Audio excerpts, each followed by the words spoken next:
Good morning friends and welcome to this video of biology, and today we will learn about the reproduction in organism which is the first chapter of the standard 12. Means आज जो video यहाँ बनाने जा रहे हैं वो standard 12 का है. This is the first chapter we are reading about. So the first chapter which is given in your book is the reproduction in organism. It means that in this chapter we have to learn about the different modes of reproduction. What is reproduction? Reproduction occurs in unicellular organism also, multicellular organism also, and the different modes of reproduction. So students, before discussing the chapter, we will discuss about the lifespan and the life cycle.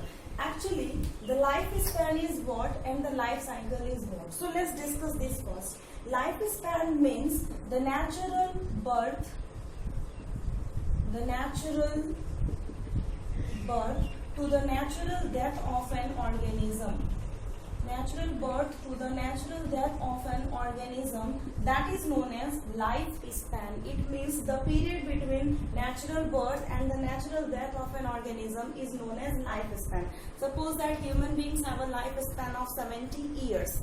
Okay students, तो यहाँ पे lifespan का मतलब ही होता है कि कोई भी नेचुरली जब जन्म लेता है उस टाइम से लेकर जब तक वो डेथ नहीं कर जाता है तब तक जो पीरियड होता है, जो टाइम पीरियड होता है उसे हम लाइफ स्पैन कहते हैं. लेकिन लाइफ साइकिल में ऐसा कुछ नहीं होता है. एक्चुअली लाइफ साइकिल में क्या होता है, if you take an example of a frog, तो फ्रॉग सबसे पहले क्या देता है, टैडपोल देता है. ओके, टैडपोल से फ्रॉग में कन्वर्जन होता है निम्फ में, और उसके बाद एक एडल्ट फ्रॉग का डेवलपमेंट हो जाता है, एडल्ट फ्रॉग. तो इस तरीके से जब फ्रॉग एग रिप्रोड्यूस करता है, फिर एग से टैडपोल निकलता है, टैडपोल से एक निम्फ निकलता है, फिर उससे एक एडल्ट फ्रॉग बनता है. तो जो कन्वर्जन होता है जिसकी वजह से वो क्या होता है कि एडल्ट फ्रॉग में कन्वर्ट हो जाता है, तो उसे हम क्या कहेंगे, लाइफ साइकिल. तो लाइफ साइकिल में क्या होता है कि एडल्ट बनने के लिए जो बहुत सारे ड्रास्टिक चेंजेस हो जाते हैं बॉडी में, तो उसे हम लाइफ साइकिल कहेंगे. जैसे कि बटरफ्लाई में भी आप देखेंगे पहले एग होता है, एग से प्यूपा से उसके बाद कैटरपिलर. तो इस तरीके से जो कन्वर्जन होता है बटरफ्लाई में उसे हम लाइफ साइकिल कहते हैं.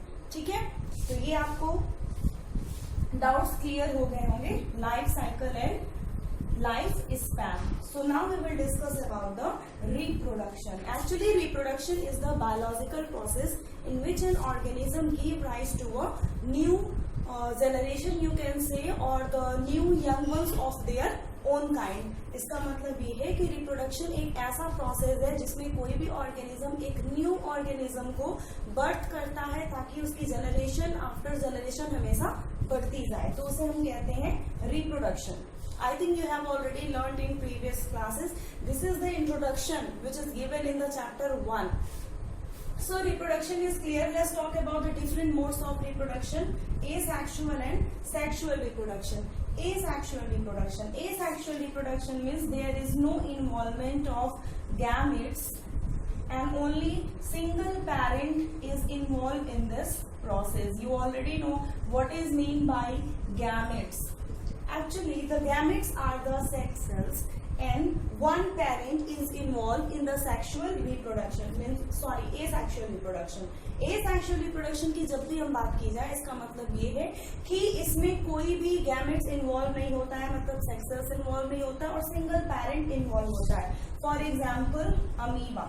We can take an example of amoeba, hydra, then paramecium. They all are the unicellular organism. Okay.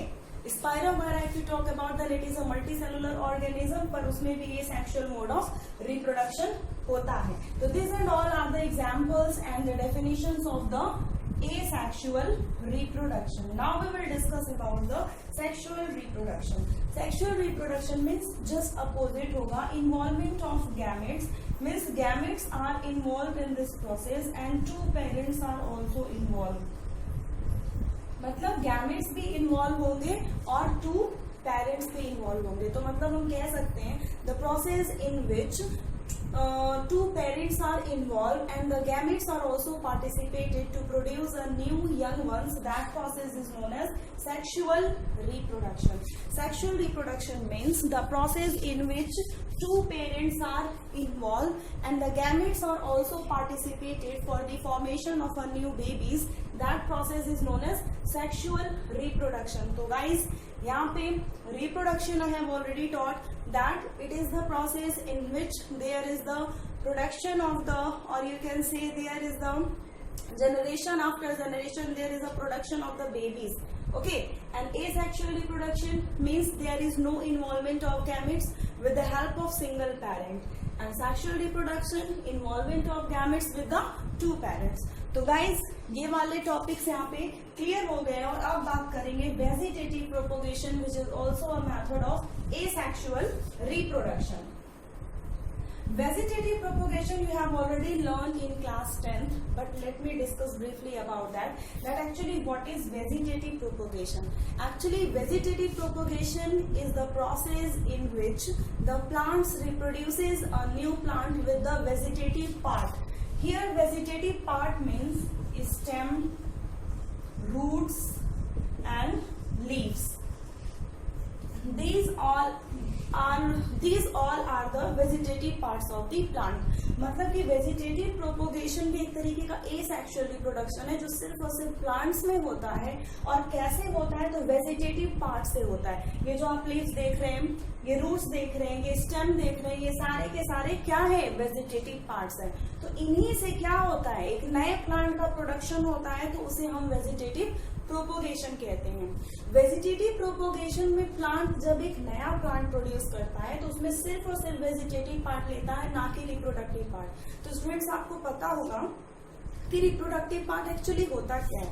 तो रिप्रोडक्टिव पार्ट जो होता है प्लांट का वो फ्लावर होता है जिसके पास मेल रिप्रोडक्टिव पार्ट होता है एंड फीमेल रिप्रोडक्टिव पार्ट होता है. तो अभी हम सिर्फ वेजिटेटिव पार्ट के बारे में बात करेंगे जिसमें वेजिटेटिव प्रोपोगेशन इंक्लूडेड है. अब स्टेम से न्यू प्लांट का प्रोडक्शन कैसे होगा तो एग्जाम्पल में लेंगे sweet potato and dahlia. Sweet potato and dahlia is the example of vegetative propagation through roots. Sorry students, through roots. We will discuss about the roots, then stem, then leaves. Okay, so sweet potato and dahlia are the examples of the vegetative propagation through roots, and they have a tuberous root. They have a tuberous root through which they develop a new plant. तो यहाँ पे vegetative propagation root से कैसे होता है तो tuberous root होता है जिसके थ्रू एक न्यू प्लांट का डेवलपमेंट होता है. और अगर एग्जांपल्स की बात की जाए तो you can see here sweet potato and dahlia and many more are the examples of the vegetative propagation by roots. अब स्टेम्स के बारे में बात करेंगे कि स्टेम से क्या क्या एग्जाम्पल लेते हैं और क्या क्या होता है एक्चुअली.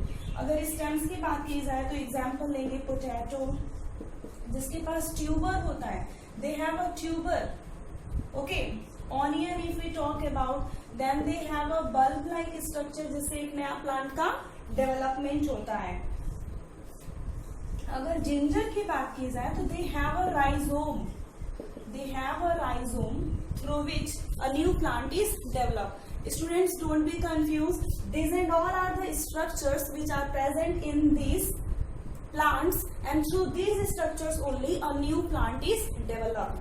अब इसमें इतना कंफ्यूजन होने वाली बात नहीं कि मैम ये ट्यूबर क्या है, बल्ब क्या है, राइजोम. यू ऑलरेडी नो ये एक तरीके का स्ट्रक्चर होता है जो पोटैटो में पाया जाता है, ऑनियन में पाया जाता है, जिंजर में पाया जाता है, जिसकी वजह से एक नए प्लांट का डेवलपमेंट होता है. तो you have to just learn and memorize the structures which are present in these plants through which a new plant is developed. Stem का भी स्टूडेंट्स हो गया. Let's talk about the roots. We will talk about the roots that from roots we will talk about the leaves finally. तो leaves में example लेंगे bryophyllum. We will take an example of bryophyllum. Actually, bryophyllum is a type of plant in which, suppose that this is the bryophyllum plant leaf. उस plant का ये leaf है, ठीक है. इसमें रिप्रोडक्शन का प्रोसेस कैसे होता है? थ्रू लीव्स होता है। लीव्स के ऊपर छोटे छोटे प्लांट प्रोड्यूस हो जाते हैं। See look at here, I have drawn here small plants and this type like of structure present here. Okay, तो ब्रायोफिलम एग्जाम्पल है जो कि लीफ से प्रोड्यूस होता है। ब्रायोफिलम का जो प्लांट होता है उसके लीफ पे इस तरीके का स्ट्रक्चर डेवलप होता है। When this structure is matured, it's detaches from the plant and form a new plant. जैसे ही ये स्ट्रक्चर लीफ में मैच्योर हो जाता है, ग्रो कर जाता है, तो ये इस लीफ से क्या हो जाता है? अलग हो जाता है और फिर उससे एक नया प्लांट का डेवलपमेंट हो जाता है। तो स्टूडेंट्स, ये कॉन्सेप्ट बहुत ही सिंपल है जो कि आप ऑलरेडी प्रीवियस क्लासेस में पढ़े होंगे। तो I don't think that you have doubt in the vegetative propagation through stem. I have taken the example of potato, onion and ginger. Through roots dahlia and sweet potato, and through leaves I have taken an example of bryophyllum, that how the new plants are produced with the vegetative parts of the plant. Now we will discuss about the artificial method. These and all are the natural methods. We have discussed here stem, roots and leaves. तो ये एक तरीके का natural method था जिससे vegetative propagation होता है। इसमें हमें कुछ करने की जरूरत नहीं पड़ती है। पर artificial method में क्या होता है? In artificial method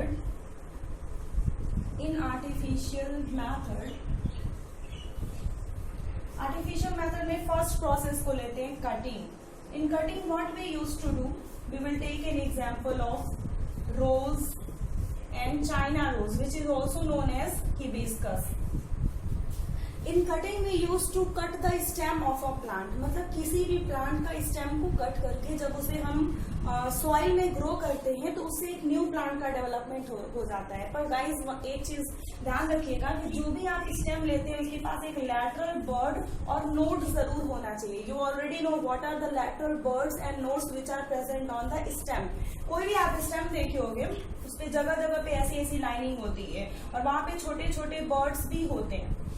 ओके, तो इतना चीज हमेशा ध्यान में रखना होगा कि जब भी आप कटिंग का प्रोसेस करते हैं तो स्टेम में एक कम से कम लैटरल बर्ड और नोड्स होना चाहिए, तभी आपके न्यू प्लांट का प्रोडक्शन होगा। तो this and all are the artificial method जो कटिंग का हमने बताया है। अब बात करेंगे ग्राफ्टिंग के बारे में कि actually what is grafting, the second process of artificial method. Grafting में एग्जाम्पल में लेंगे mango, then apple and many more, बहुत सारे हैं। ओके, इसमें क्या करते हैं? इसमें दो पार्ट बनाया जाता है, एक स्कियॉन बनाया जाता है, एक स्टॉक बनाया जाता है।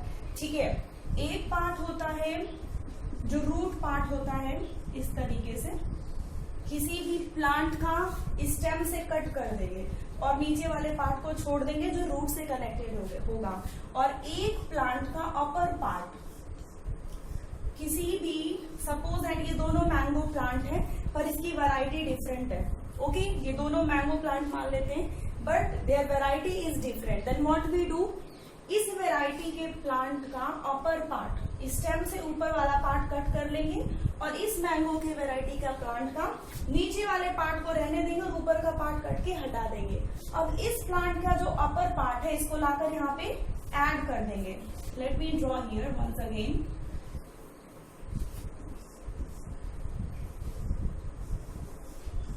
ओके, ये एक ऐसा पार्ट है जिसमें लीव्स हैं, ब्रांचेस हैं। ठीक है, this is the upper part and this is the lower part. Okay, तो इसमें क्या होता है कि दो प्लांट अलग अलग वेराइटी को दोनों को ऐड करके एक न्यू स्पेसीज, एक न्यू वेराइटी के प्लांट को हम डिस्कवर करते हैं, तो इसे ग्राफ्टिंग कहते हैं। ठीक है ना। तो example is mango, apple, pineapple, oranges, this and all are the example of the grafting. And now we move to the last topic which is layering. Layering में क्या होता है actually? In layering actually the branches of the plants deep into the soil. The branches of the plant deep into the soil to produce a new plant. Suppose that this is one plant.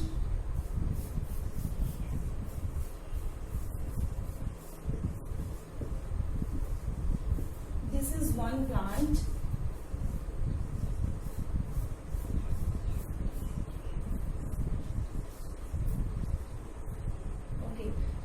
one plant. Okay, suppose that. But plant always used to grow. कोई भी plant grow तो करता ही है. ये plant जब grow करेगा तो इसकी branches धीरे धीरे बढ़कर यहाँ soil के अंदर जाती जाएंगी. Finally, ये soil के अंदर deep करती जाएंगी और deep करने के बाद क्या होगा, इससे एक नए plant का production हो जाएगा. Like this, a new plant is developed from 2 branches. So this process is known as layering. Layering में यही होता है कि किसी भी plant का जो branch होता है वो जब ग्रो करके सॉइल के अंदर डीप हो जाता है तो उससे एक न्यू प्लांट का प्रोडक्शन हो जाता है. तो उस प्रोसेस को हम लेयरिंग कहते हैं. तो गाइस, ये topic reproduction, sexual reproduction, asexual reproduction, vegetative propagation, natural method and artificial method मैंने यहाँ पे पढ़ा दिया है, जो कि चैप्टर 1 है स्टैंडर्ड 12 का. तो गाइस, इतने टॉपिक्स तो क्लियर हो गए होंगे एंड जो रिमेनिंग टॉपिक्स है ब्रीफली हम सेक्सुअल रिप्रोडक्शन के बारे में अगले वीडियो में जरूर पढ़ेंगे.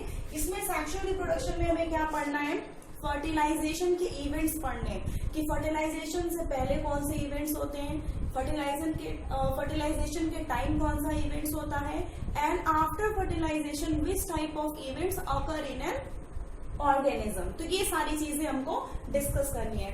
सो guys, watch, this is the first video of biology of standard 12th, and please, if you have any doubts, contact with me while watching these videos. If you have any doubt, already I have told, contact with me. Thank you guys and bye bye.